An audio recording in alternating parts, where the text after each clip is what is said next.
어떻게 추석 연휴 잘 보내셨습니까? 이번에는 임시공휴일도 있고 연휴들이 겹쳐서 아주 긴 연휴가 되었습니다. 저희 나라가 주 5일제를 시행한 지도 몇 년 되지 않았고 대체 공휴일이 생긴 지도 몇 년 되지 않았습니다. 그래서 어떻게 보면 우리나라, 대한민국 그리고 역사 가운데서 가장 긴 연휴 가운데 하나였다라고 사람들이 이야기를 하더라고요. 근데 여러분, 이렇게 긴 연휴 동안에 여러분들은 어떤 일들 하셨습니까? 또 여러분들이 그 일들을 하시면서 어떤 것들이 가장 즐거우셨습니까? 아마 여러분들이 각자가 즐겁고 편하게 좋은 일들을 많이 하셨겠지만 대부분 가족들과 함께하는 시간이 많으셨을 것입니다. 그리고 여러분들이 가족들과 함께하는 그 시간이 아주 즐거우셨을 것입니다. 특별히 추석 연휴라 오랫동안 못 만났던 가족들이 다 한자리에 모여서 함께하는 것들이 저희들에게 큰 기쁨을 주는 경우들이 참 많습니다. 이렇게 가족들이 함께 모이면 정말 그 가운데서 별일을 많이 하지 않아도 그냥 다 같이 큰 상에서 밥 한 끼를 먹는 것만으로도 저희에게 큰 기쁨을 주기도 합니다. 근데 저희가 이렇게 가족들이 모였을 때 큰 기쁨을 나누고 서로 즐거워하고 감사하는 일들도 있지만 막상 연휴가 끝날 때쯤 되면 가족이 함께한 가운데서 그 가운데서 다툼이 있고 안 좋은 일들이 생기는 경우들도 있습니다. 흔히 형제들끼리 싸움이 나는 경우들도 있고 부모 자식 간에도 다툼이 나는 경우들이 있습니다. 그러다가 그것이 뉴스에 나올 정도로 정말 큰 사고가 일어나는 경우들도 종종 있습니다.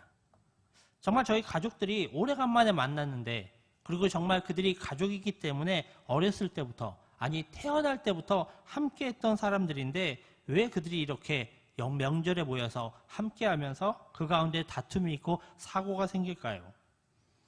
저희가 오늘 본문을 봤던 이 요셉의 형제들도 그들이 아주 큰 사고를 쳤습니다.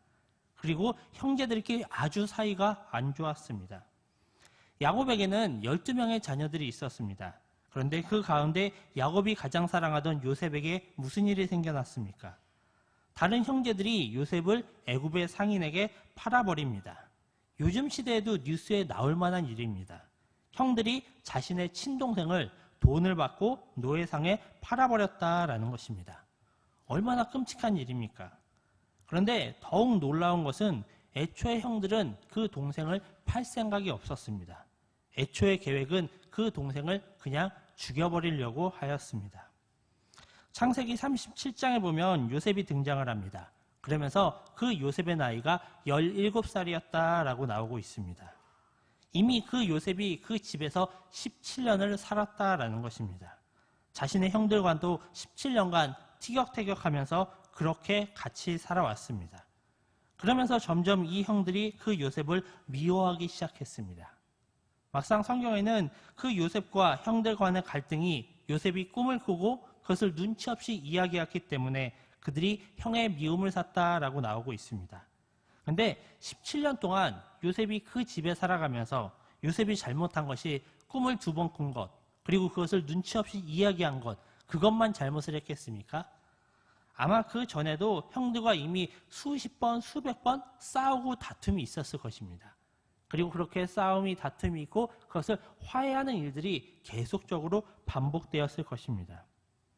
그런데 결국 그 형들은 요셉이 자기들에게 오는 것을 보면서 어떻게 이야기를 합니까? 창세기 37장 18절에서 20절을 보면 이렇게 이야기를 합니다. 요셉이 그들에게 가까이 오기 전에 그들이 요셉을 멀리서 보고 죽이기를 꾀하여 서로 이르되 꿈꾸는 자가 오는도다. 자, 그를 죽여 한 구덩이에 던지고 우리가 말하기를 악한 짐승이 그를 잡아먹었다 하자. 그 꿈이 어떻게 되는 것을 우리가 볼 것이라 하는지라 라고 이야기하고 있습니다. 요셉에게는 동생 베냐민이 있었으니까 그 베냐민을 제외한 형 10명이 자신의 동생을 바라보면서 그 동생을 죽이기로 작정하고 있는 것입니다. 왜 이렇게 됐을까요? 17년 동안 그 형제가 싸우면서 그 가운데 미움이 얼마나 쌓이면 그 관계가 얼마나 틀어졌으면 형이 자신의 친동생을 이렇게 죽이려고까지 계획을 하겠습니까? 그리고 그것에 대한 애초의 원인은 어디에 있겠습니까? 이것의 원인은 야곱에게 있습니다. 그 아버지 야곱에게는 아내가 몇 명이었습니까? 아내가 4명이었습니다.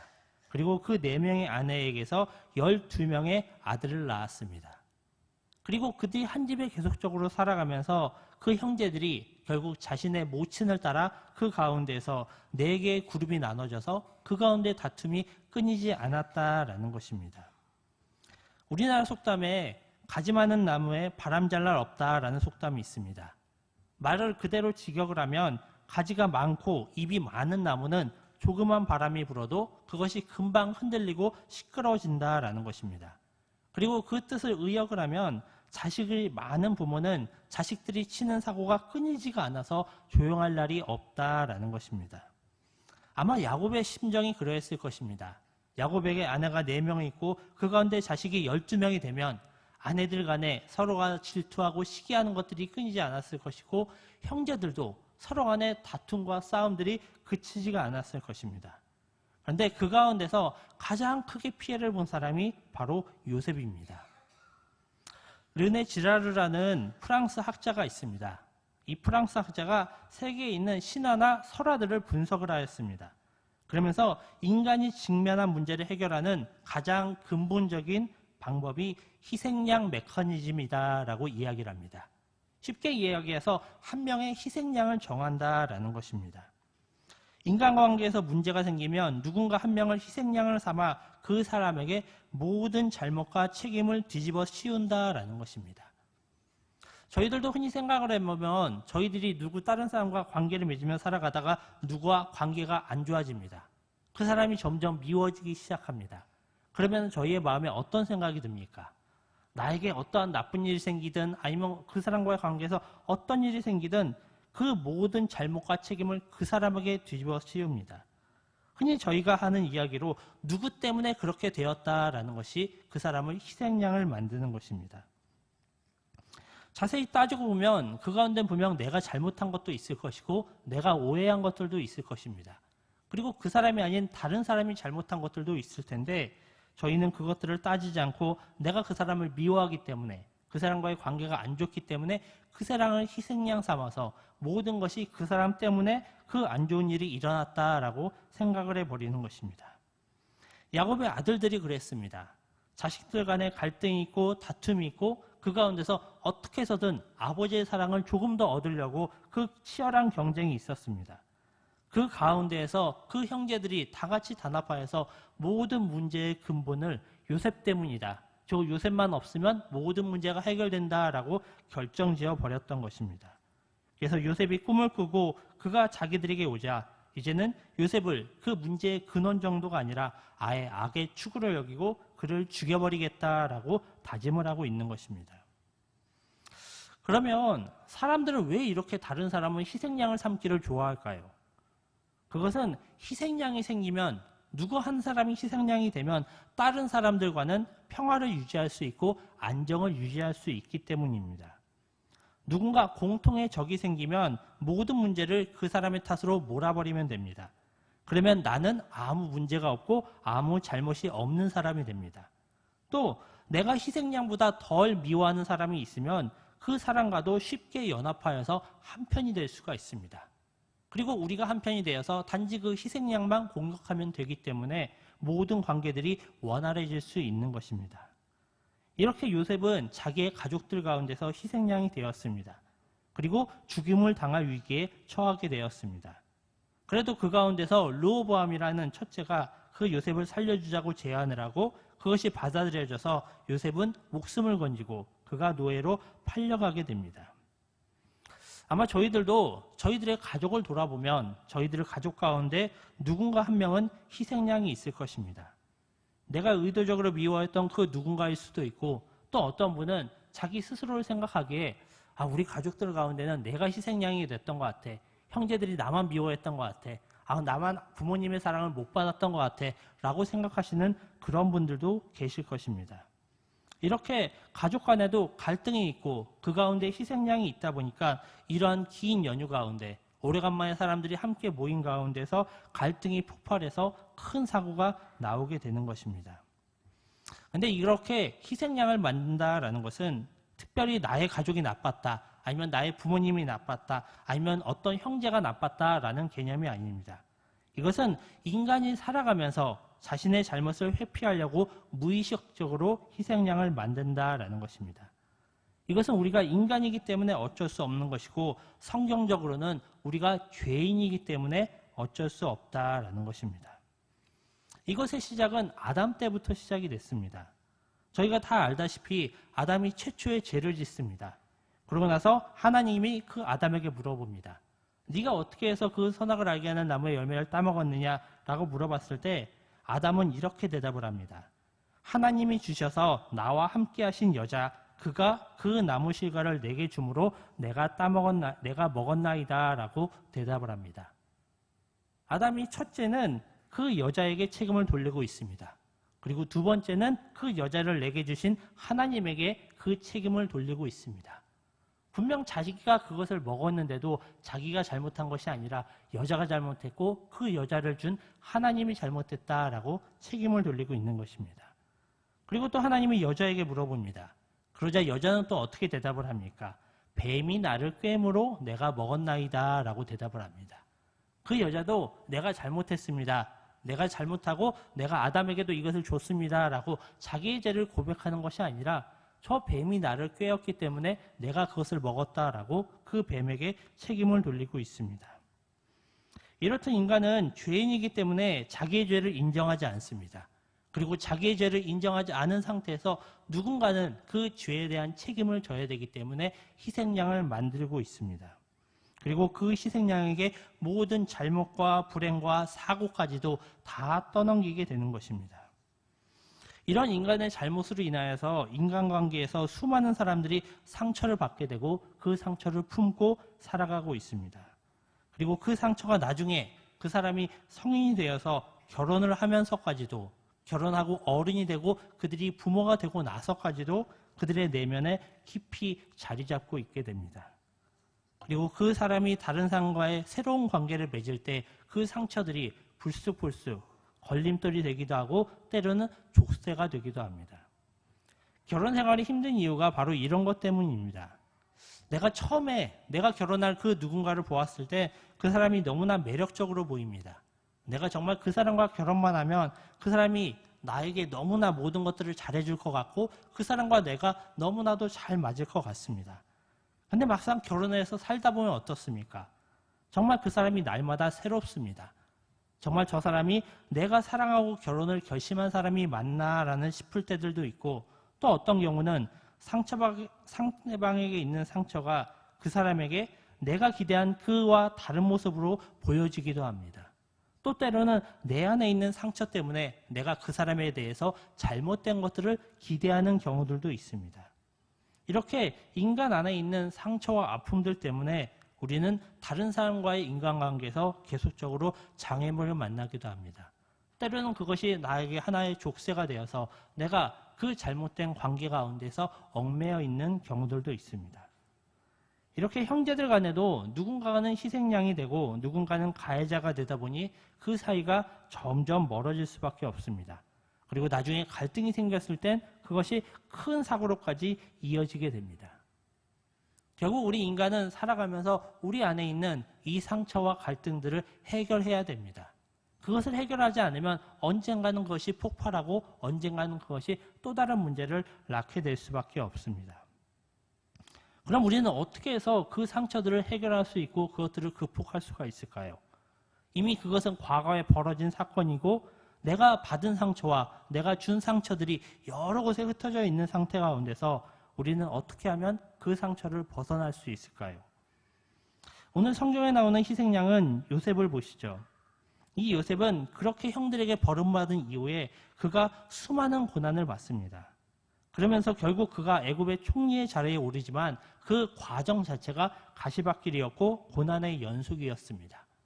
보통 사람 같았다면 요셉도 그 가운데서 자신의 희생양을 정할 수 있었을 것입니다. 이게 모두 다 형 때문이야. 형들이 나를 애굽에 팔지 않았다면, 내가 이 애굽에 오지만 않았다면 나는 아버지 밑에서 편안하고 잘 살 수 있었을 텐데 형들이 나를 팔았기 때문에 내가 지금 이 고난을 받고 있고 내가 이 어려움을 당하고 있다라고 쉽게 이야기할 수 있습니다.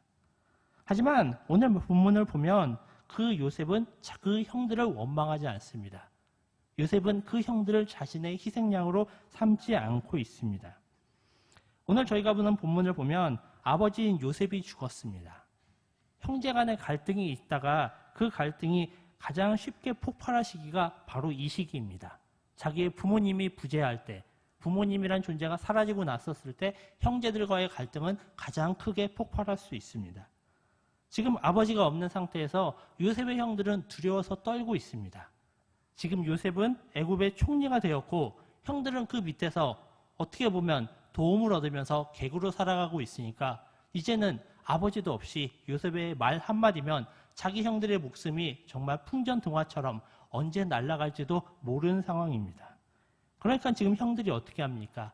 요셉에게 가서 이야기를 합니다. 그러면서 요셉에게 먼저 아버지의 이야기를 합니다. 아버지가 생전에 이런 유언을 남겼는데 네가 우리 형들과 사이를 좋게 지내라. 우리에게 아무 잘못도 이야기하지 말고 형들을 용서해라 라고 이야기를 합니다. 그 이야기에 요셉은 울음을 터뜨립니다. 그러면서 요셉이 하는 이야기가 무엇입니까? 오늘 말씀 19절, 20절을 보면 이렇게 이야기를 합니다. 두려워 마소서 내가 하나님을 대신하리이까 당신들은 나를 해하려 하였으나 하나님은 그것을 선으로 바꾸사 오늘과 같이 만민의 생명을 구원하게 하시려 하셨나니 라고 이야기합니다. 요셉은 형들을 희생양으로 삼은 것이 아니라 하나님이 모든 상황을 주관하셨다. 지금 내가 이 자리까지 온 것은 하나님이 모든 것을 인도하신 것이다 라고 이야기를 하고 있습니다. 요셉은 하나님이 자기의 삶의 주관자이심을 결코 잊지 않았던 것입니다. 요셉이 지금 아버지가 죽으면서 마지막에 그래도 내가 이 형들을 용서해야지 라는 마음으로 그것을 가진 것이 아니라 창세기 45장에 보면 처음에 그 요셉이 형들을 만났을 때 그리고 형들에게 내가 요셉이라는 것을 드러냈을 때도 요셉은 같은 이야기를 합니다. 그때도 요셉은 하나님이 나를 이곳에 보내셨습니다. 하나님이 나를 이곳에 보내셔서 수많은 사람들을 살리게 하셨습니다. 라고 이야기를 하고 있습니다. 요셉은 그 자신이 수많은 고난을 당하면서도 수많은 어려움을 당하면서도 그것의 책임을 결코 다른 사람에게 다른 사람을 희생양으로 삼는 것이 아니라 하나님이 나의 삶 가운데 함께 하시고 하나님이 나의 삶을 인도하고 계시다. 지금 하나님이 나를 이곳 가운데 보내셨다라는 확신 가운데 살아가고 있었다라는 것입니다.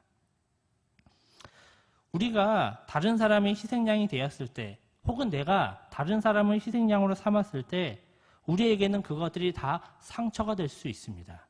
그리고 그 상처를 극복하는 방법은 내 자신을 사랑하는 것, 자기 애를 키우면서 그 상처를 극복할 수가 있습니다. 자신이 희생양이 된 경우에는 내가 정말 우리 가족의 문제의 근원이거나 문제라는 것이 아니라 나도 가족의 사랑받는 한 일원이고 내가 나를 사랑하고 자존감을 높이는 것으로 그것을 극복할 수 있습니다. 또 내가 다른 사람을 희생양을 삼은 경우에도 이 경우에는 희생양이 된 사람뿐만 아니라 상처를 주는 사람도 내면의 상처를 받습니다.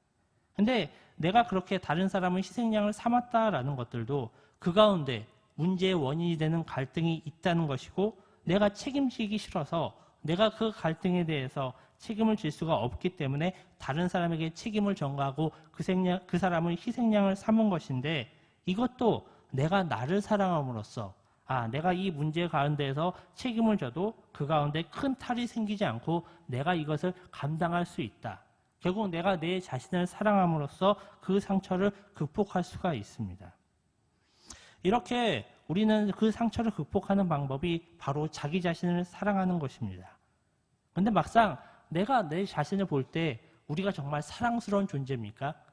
내가 별로 그렇게 잘난 것도 없는 것 같고 꾸준히 무엇 하나를 잘하는 것 같지도 않고 내 안에 정말 사랑이 많은 것 같지도 않은데 내가 내 자신을 사랑할 수 있는 근거가 무엇입니까? 그것은 바로 하나님입니다. 하나님이 나를 부르셨기 때문에 나는 우리를 사랑할 수가 있습니다. 하나님이 나를 선택하고 나를 부르셨습니다. 세상에 있는 수많은 사람들이 아니라 나보다 잘나고 뛰어난 그 여러 사람이 아니라 하나님이 나를 선택하시고 나를 부르셨고 나를 위해서 예수 그리스도가 십자가에 달려 돌아가셨습니다. 우리는 바로 그것 때문에 내 자신을 사랑할 수 있고 하나님이 나를 선택하셨다라는 그것을 부여잡고 살아갈 수가 있습니다.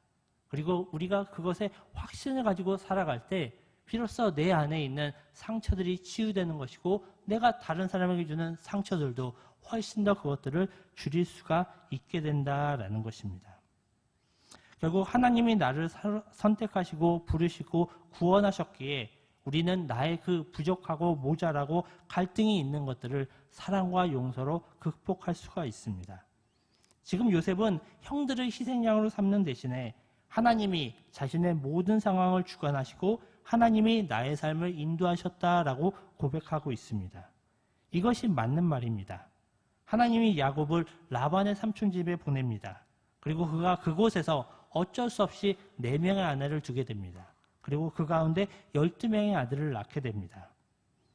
그리고 그 가운데에서 아버지의 가장 사랑을 받던 요셉이 희생양이 되어서 애굽에 가게 된 것, 그것은 결국 이스라엘 민족을 애굽에 부르시고 그곳에서 먹이시고 성장시키기 위한 하나님의 계획하심이라는 것을 저희는 알고 있습니다.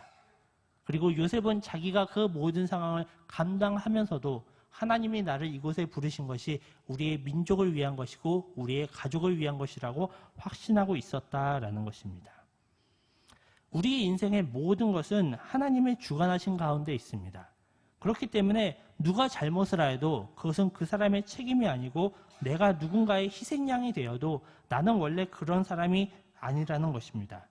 결국 삶의 주관자가 되신 하나님이 나의 삶을 인도하시면서 때로는 나를 낮추기도 하시고 때로는 우리 형제 가운데 누군가가 큰 어려움을 겪기도 할 수 있다라는 것입니다.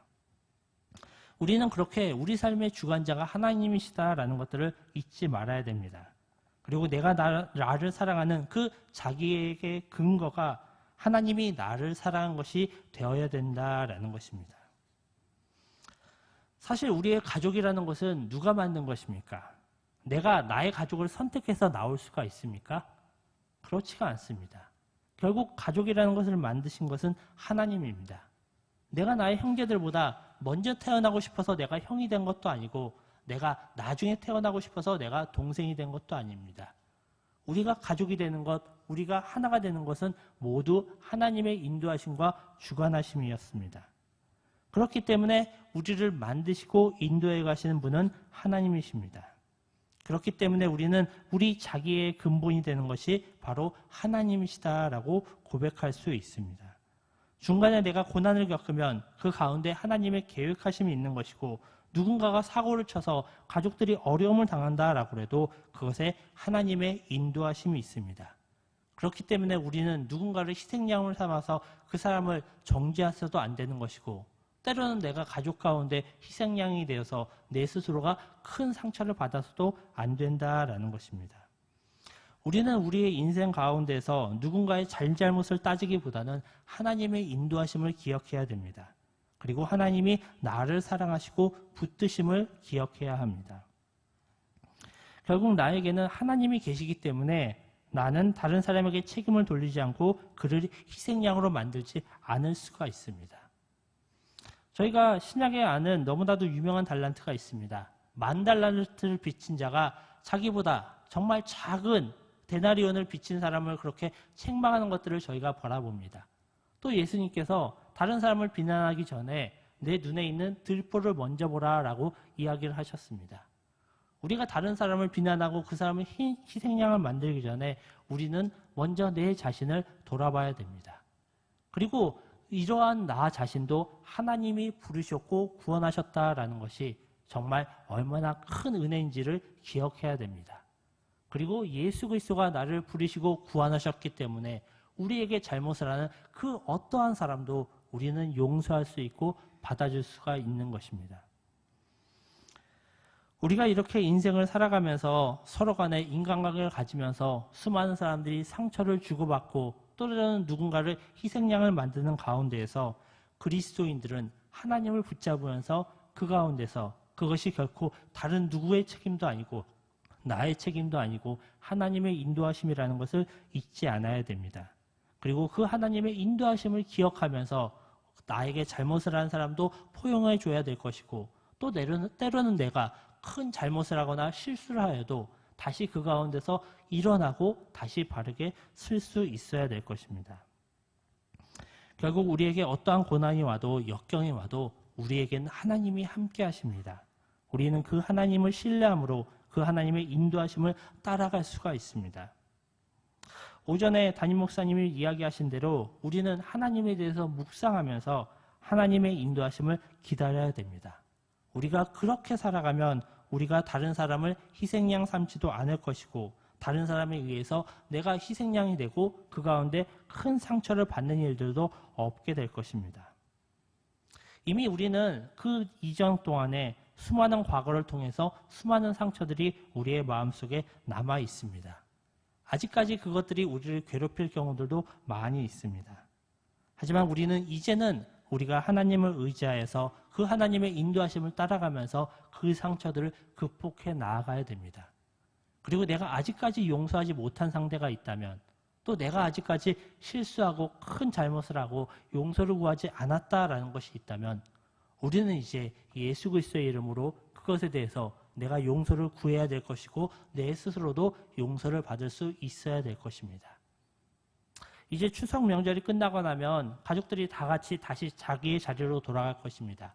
그리고 그것 가운데서 또 각자 자신의 삶을 살아갈 것입니다. 그렇게 또 바라보는 것들이 서로 거리가 떨어지게 되면 서로 자주 못 보게 되면 모든 갈등이 덮여 있는 것 같고 그 갈등이 드러나지 않는 것 같습니다. 하지만 저희 가운데 있는 상처들을 저희가 완전히 용서하지 않는다면 그것은 여전히 저희 가운데 남아 있습니다. 누군가는 거기에 대해서 손을 내밀고 그 상처를 극복하기 위하여서 서로를 용서하기 위하여서 먼저 용서를 구하는 것들이 필요합니다. 그것들을 해야 되는 사람들이 바로 그리스도인입니다. 하나님이 우리의 죄를 사하여 주시고 우리를 용서하여 주셨기 때문에 우리는 먼저 세상 사람들에게 용서를 구하고 먼저 손을 내밀어야 될 것입니다.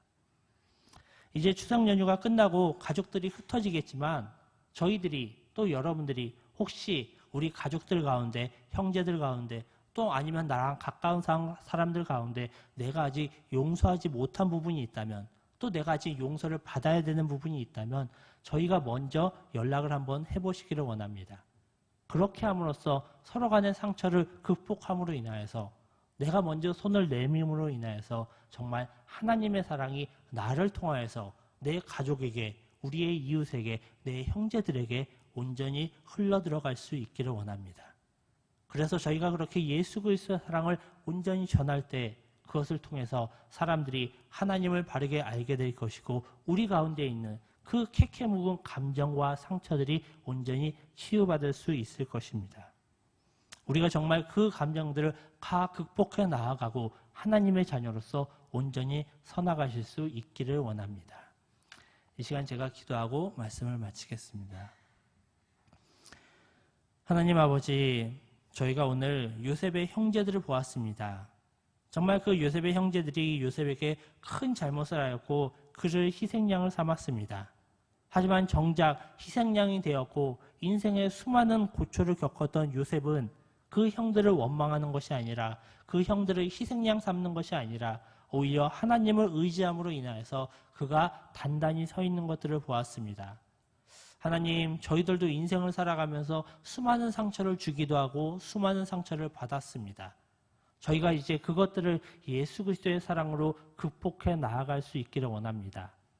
정말 세상적으로 보기에는 보잘것없고 형편없는 내 자신이지만 하나님이 나를 사랑하시고 선택하셨다는 그 이유 하나만으로 내가 내 자신을 더욱더 사랑하고 용서할 수 있도록 하여 주시고 나에게 상처를 준 사람들 또 내가 상처를 준 사람들까지도 내가 용서하고 포용할 수 있기를 원합니다. 그래서 정말 나를 통하여서 그 예수 그리스도의 사랑과 용서가 온전히 세상 가운데 흘러갈 수 있도록 하여 주시고 그것을 통하여서 예수 그리스도의 복음이 온전히 전하여질 수 있기를 원합니다. 하나님이 정말 저희들에게 가족을 주신 것이 형제 자매를 주신 것이 하나님의 뜻임을 고백합니다. 저희가 이제 하나님의 사랑으로 온전히 그들을 품고 살아갈 수 있도록 주님이 저희들에게 용기와 힘을 더하여 주시옵소서. 이 모든 거 우리 구주 예수 그리스도 이름 받들어 기도드리옵나이다. 아멘. 이 시간 찬송가 300